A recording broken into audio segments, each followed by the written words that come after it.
Ini adalah speaker gaming murah yang kualitasnya udah bagus cuy. Perkenalkan, Enika Nemesis Phobos. Halo semuanya, dengan gue Aldi di sini dan kali ini gue mau ngeracunin ke kalian speaker murah yang punya suara enak.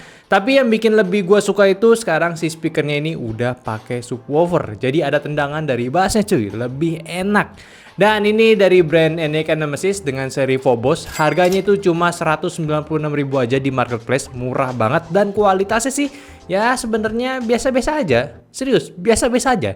Tapi nggak berhenti di situ aja. Gue udah ubah-ubah equalizernya yang pas buat pakein si speaker ini. Akhirnya bisa ngubah suara yang biasa-biasa aja semakin nendang cuy.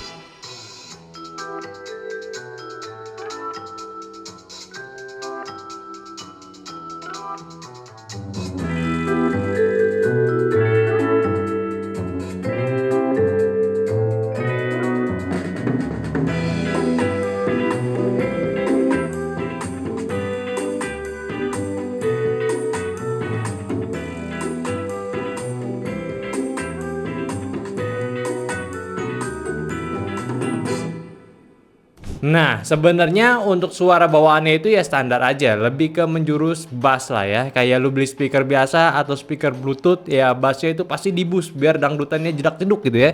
Cuma karena gua nggak suka tipe yang suara kayak begitu, ya gua adjust aja sedikit suaranya. Dan kalian pun bisa juga ngaturnya dipakai laptop kalian ataupun pakai PC kalian, pakai software settingan audio yang ada. Kayak di laptop gua ini pakai si Dolby Audio. Atau mungkin kalau laptop kalian tuh kayak ada semacam Nahimic namanya, atau mungkin Harman Kardon gitu ya, atau apapun itu namanya, bisa kasih settingan equalizer manual yang penting ya. Yang penting lagi ngaturnya itu yang masuk akal aja, perlahan-lahan aja dari kiri buat ngatur bassnya sampai ke kanan buat ngatur treble-nya. Kalau kalian punya Dolby, coba aja kopas settingan gue seperti ini, cocok nggak nih di kalian? Nah, setelah gue ubah-ubah, ini suaranya itu sekarang lebih balance, lebih enak, bahkan Gary pun bisa berubah pikiran suaranya. Ini udah jadi nggak biasa-biasa aja gitu. Jadi kalian tertarik gak nih suaranya? Nah, oke. Jadi kita bahas dulu nih dari speakernya dulu. Dari segi desainnya ya. Speaker ini sebenarnya punya ukuran yang tergolong kecil. Bener-bener nggak kayak speaker yang proper punya lah. Ukurannya itu lebih 2 kali lipat ya dari yang punya ini gitu.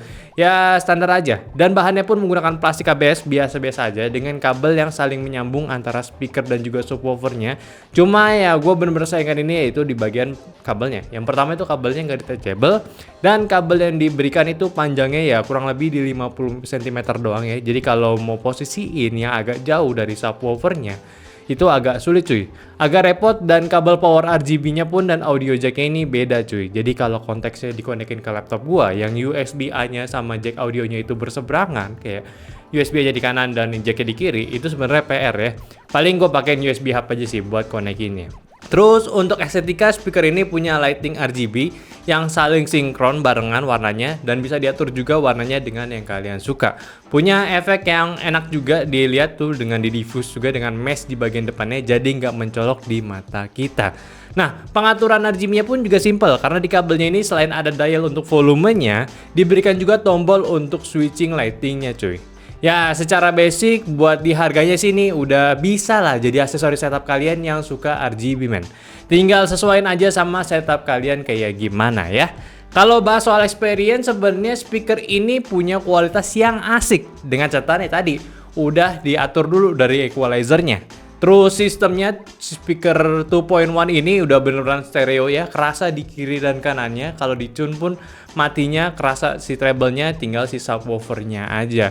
Ya, jadi subwoofernya pun juga bekerja dengan sangat aman. Buat dengar lagu bisa enjoy suaranya, main game separasi kiri kanannya enak banget buat main game kasual. Yang sebenarnya sih yang lebih terpentingnya itu nggak ada fitur Bluetooth-nya aja sih. Dan nggak tahu kenapa sih gue kurang suka aja untuk speaker yang bisa dual connection kayak gitu ya. Jadi ribet aja tuh ngaturnya, apalagi ada audio cue-nya, Bluetooth pairing, Bluetooth on, Bluetooth off gitu ya, ribet banget gitu ya. Jadi ya buat di harganya 200.000 ini nggak nyampe, ini sih bener-bener nikmat banget buat kalian invest ke meja komputer komputer kalian. Punya suara yang masih enak buat di-tune juga, murahnya nggak murahan banget, dan tentunya ada RGB buat bikin setup kalian itu nggak ngebosenin lagi. Apalagi ya kalau kalian suka setup RGB di tempatnya kalian. So, gimana? Kalian tertarik nggak buat speaker ini? Coba aja komen kayak gimana tentang setup kalian. Kalian butuh speaker atau enggak? Kalau punya speaker kayak gimana? Atau mungkin kalau udah punya speaker Nemesis yang Phobos ini, silakan aja share pengalaman kalian kayak gimana menggunakan speakernya. Dan ya udah, mungkin itu aja dulu untuk pembahasan gue dari speaker Renica Nemesis. Untuk speaker murah mungkin buat kalian jadi racun juga, atau mungkin kalau kalian mau share ke teman-teman kalian, ngeracunin teman-teman kalian, silakan aja komentar di bawah. Dan yang terpenting, like videonya kalau kalian suka, dan jangan lupa juga untuk follow semua sosial media kita yang ada di Facebook, TikTok, Discord, dan juga Instagram, yang semua link itu ada di deskripsi. Dan sampai jumpa di video nyantai selanjutnya. Bye bye.